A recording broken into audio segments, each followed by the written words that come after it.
Magandang araw sa inyong lahat. Ang kwentong inyong matutunghayan ngayon ay bagong at kwento ng dalawang magkumpare. At ito ang paglalahad ng isang karakter.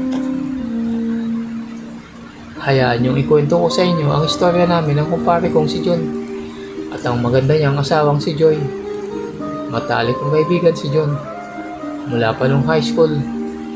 Ngayong edad 30 na kami, ay close pa rin kami at madalas na magkakasama. Namit niya si Joy nung nagtatrabaho pa siya sa Qatar. Kapwa sila OFW that time. Ngunit bumalik sila dito sa Pinas at dito na nagpakasal at nagtrabaho. 25 anyos pa lang si Joy.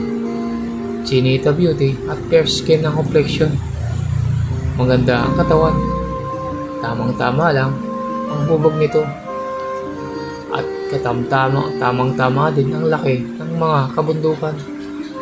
Pang Asian body ka nga. Kahawig na kahawig ni Joy si Shoki, ang kabataan nito. Di lang sa itsura pati na rin sa pangangatawan. So kung nakita nyo yung mga nakahubad na videos ni Shoki nung kabataan niya, ay pwede nyo na rin imagine na si Joy yun.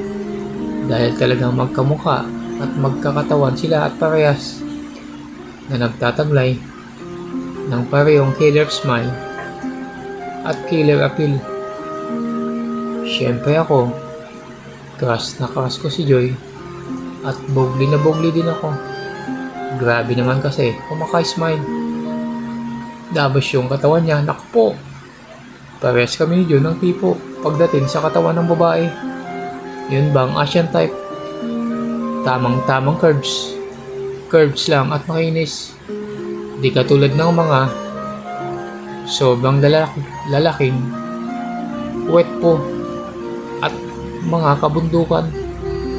Katulad ng mga maitim na mga artista. Naging close friend kami ni Joy kasi palagi kaming nagkikita ni John. Sobrang tiwala sa akin ni John. At saka ako naman, syempre, iniingatan ko din yung tiwala niyang yun. Kahit na nagmimilagro ako minsan at iniisip ko si Joy at nakikita ko ang picture niya doon sa PC ko, talagang wala sa isip ko na di-discount yan o pakitaan ng kakaibang interest si Joy. Sibil ang trato sa akin ni Joy nung mga nauna. Hiningitan niya lang ako ng masarap na ngiti kapag pumupunta ako sa bahay nila. Ang sarap tingnan at nakakabugli din kasi naka-smile siya na ganun, tapos yung short niya strap na pambahay, tapos maiksing short. Ang kinis ng legs at ng kabundukan, pero ganun lang. She kept enough distance between us kapag magkakasama kami at walang hawak-hawak. Pero medyo nagbago ng konti ang pakikito niya sa akin nung may isang maganap na insidente. Bali, umiinom kaming tatlo sa bar nun. Tapos merong mga pasaway na lalaki na nanggugulo sa kabilang table. Halatang nagpapapansin kay Joy. Nandoong sadya nilang sagiin yung upuan ni Joy, ang laki naman ng espasyo papunta sa table nila. Tapos kinukuha nila ang atensyon ni Joy. Tapos ngingisi na parang mga aso sa kanya. Nag-suggest si John na lumipat na lang kami ng bar. Si John kasi hindi mo naman masasabing duwag, pero shy type siya at palaiwas sa gulo. Pero ako naman yung tipong malakas ang loob kapag mga ganun. Ayoko kasi na may nakakalalaki sa akin, lalo na kapag wala namang akong masamang ginagawa. So tumayo ako at kinumpronta ko yung mga lalaki sa kabilang table. Sabi ko sa kanila, siguraduhin nyo lang na kaya nyong panindigan yung pambabastos nyo. Gusto nyo bang magkabasagan tayo ng mukha dito? Ayun, nasindak naman sila. Maangas kasi pagkakasabi ko walang takot. At saka may naitulong din yung pack na medyo muskulado ang katawan ko. Kaya nag-apologize at biglang nag-behave ang mga loko-loko. Tapos maya-maya lang ay umalis na rin sila dahil napahiya yata. Nung nakita niyang parang mga basang sisi umalis ang mga lalaki, napabilib sa akin si Joy. Lumingon siya sa direksyon ko at ilang segundo akong tiningnan ng mapanukso na para bang nabuglian siya sa ginawa ko. Pero interpretasyon ko lang yun. Assuming lang talaga ako. Basta parang nanghahatak ay yung pangkakatingin niya sa akin na para bang nabasa yung panloob niya sa katapangang ipinakita ko. Pero hindi naman yun talaga nagtagal. Tapos kinausap niya ako with her killer smile. Sabi niya, "Uy, tapang mo ha," na medyo affectionate. Parang kasama na doon yung times niya dahil pinagtanggol ko siya kanina.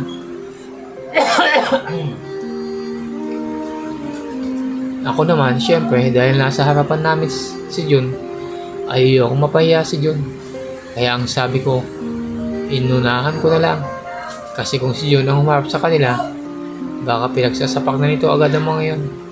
Wala nang sabi-sabi. Nagtawanan kami ni Jun. Si Joy tumawa din ng matipid. Pero alam niyang biro lang talaga yun. Dahil hindi naman magagawa ni Jun yun. Siguro sasapak lang si Jun kung naunahan na siyang sapakin. Magmula nun, para bang mas assured ang feeling ni Joy kapag kasama nila akong lumabas. Kapag sila lang kasi ni Jun ang nagbabar, parang ang tahimik ng table nila. Tapos limitado ang kilos dahil sa mga tipid na kilos at pag-uugali ni Jun. Gusto ni Jun nandun lang siya sa isang sulok at nag-uusap ng mahina. Pero kapag ako ang kasama, mas malakas ang boses at mga tawa ni Joy na para bang mas hindi siya natatakot sa mga kung sino mang nasa paligid at mas ini-entertain niya ako. Di tulad ng dati na hinahayaan niyang mas kami ni John ang mag-usap at siya naman ay patango-tango lang. At heto ang mas masarap. Mas naging palahawak sa akin si Joy. Una, patapik-tapik lang siya sa balikat ko. Tapos kalaunan, dinadampin na rin niya ang palad niya ng mas patagal sa balikat ko habang may sinasabi o nagjojoke patungkol sa akin. Tapos minsan nasa restaurant kami. Tapos balak namin dumiretso sa isang bar. Nag-voice out ng concert si Jun na magulo sa bar na iyon. Kinuha ni Joy ang braso ko tapos pinilupos niya yung kamay niya dito sabay sabi, "Di bale, nandito naman si kuya. Di tayo pababayaan na ito." Na nakangiti at may halong lambing. Siyempre ako, galak na galak at sadyang nag-iba ang anyo ng aking nakatagong ice cream. Dahil yung side ng kabundukan ni Joy ay dumikit sa mga braso ko. Ang lambot. Sa nakikita ko ay parang sinasani ni Joy si Jun na makitang nagiging palahawak siya sa akin. Kumbaga, maipakita niya kay Jun na walang mali siya ang mga hawak-hawak niya sa akin. Ewan kung sa part niya ay wala ngang mali siya. Pero sa akin, talagang nilalagyan ko ng mali siya dahil dinadama ko ang lambot at kinis ng kanyang mga braso, kita at kabundukan sa ibang bahagi ng katawan niya na nadidikit sa akin. Mukhang effective naman dahil mukhang hindi nagsiselos si Jun. Siyempre dahil malaki ang tiwala niya sa akin at pati na rin sa asawa niya. One time, nasa isang bar kami na may dance floor. Ewan ko ba, pero parang binigyan ako ng reward ni Joy dahil sa aking unofficial role bilang protector. Una na niyang niyaya ang asawa niya sa dance floor. Si Joy hindi naman talaga mahilig sumayaw. Kaya parang napilitan lang ito. habang hinihila ni Joy si John doon sa dance floor. Yung mga yakman na mga lalaki na nandoon, grabe kong makatingin sa kanya. Sexy din kasi ang suot ni Joy.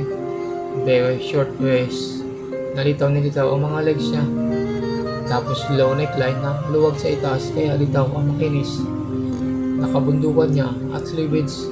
At kung dudungo siya o di kaya ay nakaupo siya tapos ikaw nakatayo, ay talagang makikita mo ang malaking bahagi ng kabundukan niya dahil low cut lang ang kanyang paloob. Kumuha din ako ng kapartner ko na babae. Doon ko lang din nakilala sa bar. Patingin-tingin si Joy doon sa kasayaw ko na babae habang kasayaw niya si John. Mukhang hindi naman dahil sa selos, kundi parang binabantayan niya yung babae. Dahil sa pag-protect ko sa kanya, ay siguro gusto niya rin akong protektahan sa mga malalanding babae na pwedeng manakit ng aking puso.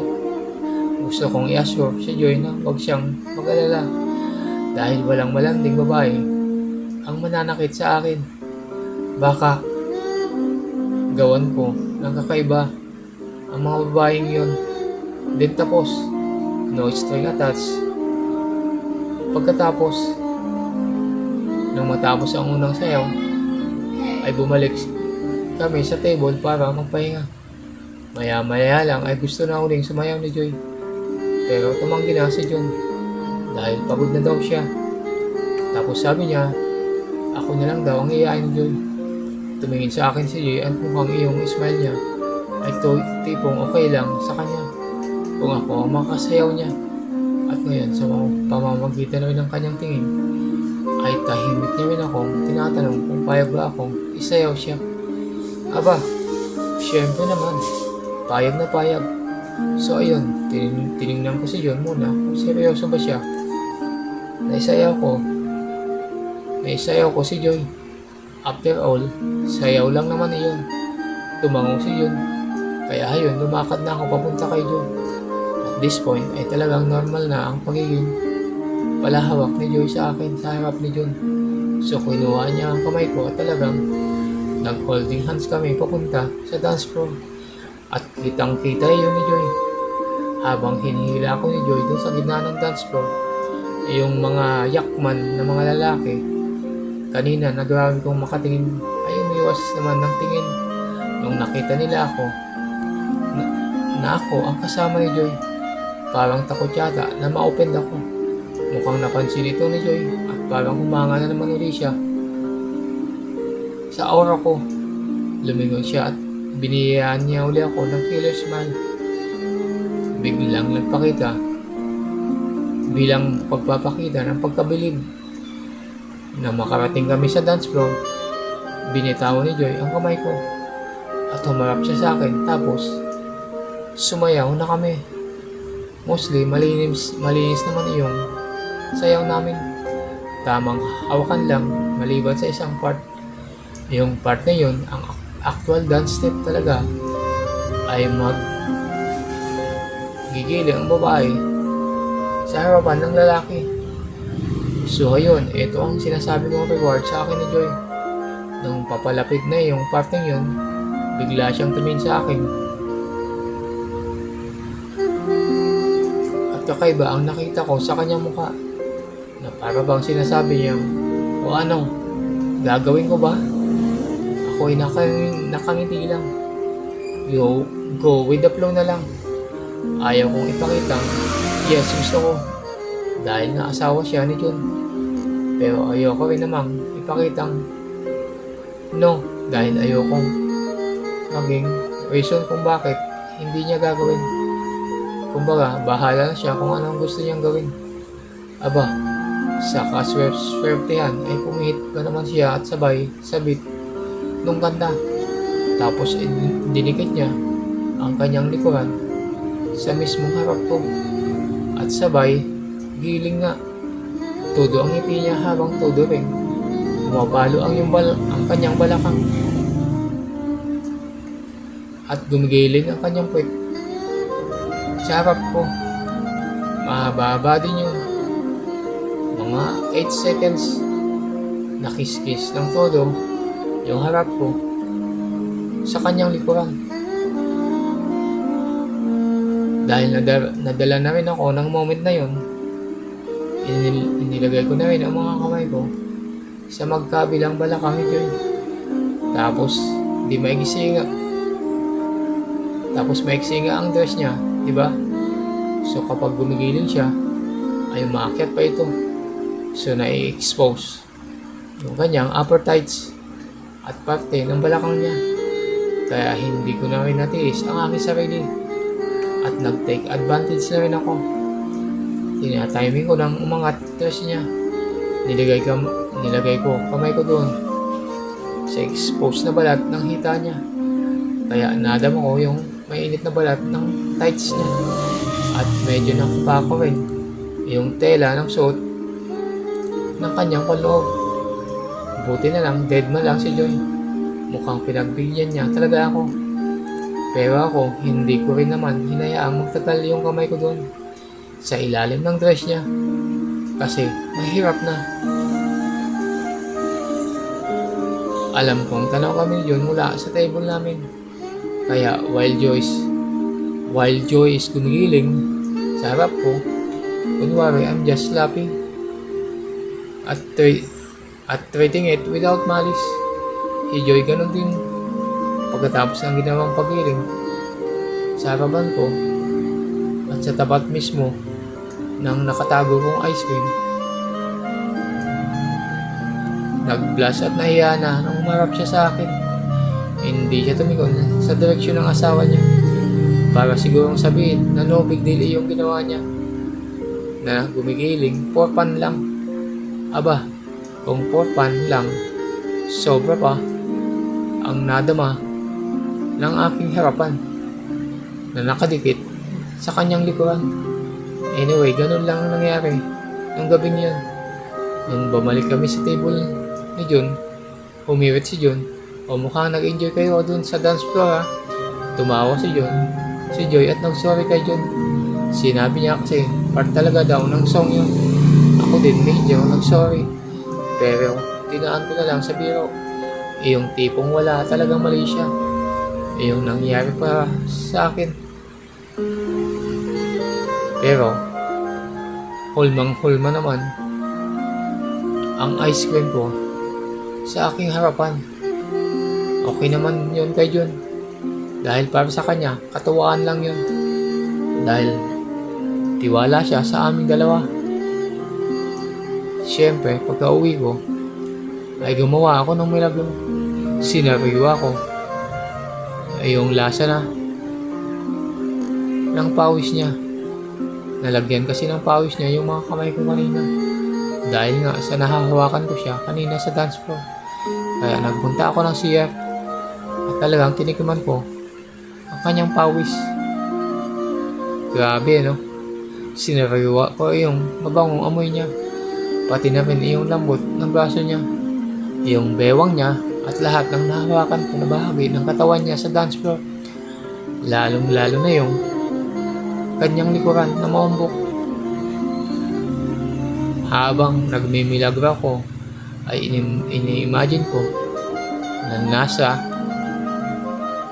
ilalim si John at ako naman ay nasa ibabaw niya. Bali, kunwari, tinatanggal niya lang ang kanyang paloob, tapos itinaas niya lang ng bahagya yung short dress niya. Sabay, sinwak niya yung ice cream ko. Sa totoo lang, may reputasyon din ako na may malaking ice cream. Di naman niya kaya ang buong kabuuan ng ice cream ko kanina. At ngayon kaya ay binabagbakan siya ni John.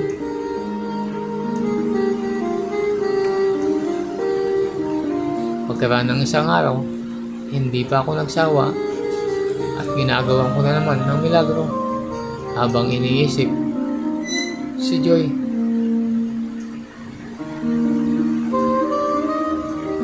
Lagi akong ginagawa ito. Kaya ang ginagawa ko minsan, pinapanood ko ang mga hubad na video ni Shuki. At ini-imagine ko na si Joy ang babae niya. Sa monitor ko, pinagtatabi ko yung movie ni Shuki saka yung mga pictures ni Joy. Tapos palipat-lipat ako ng tingin. Sa kanan si Joy na nakadamit. Tapos sa kaliwa naman si Shuki na nakahubad.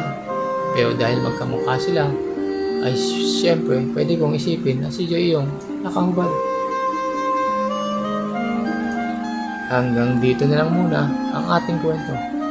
Kung nagustuhan nyo ang kwento sa araw na to, ay huwag kalimutan mag-subscribe, like at comment para updated kayo sa mga susunod pang mga videos. Hanggang sa muli, maraming salamat.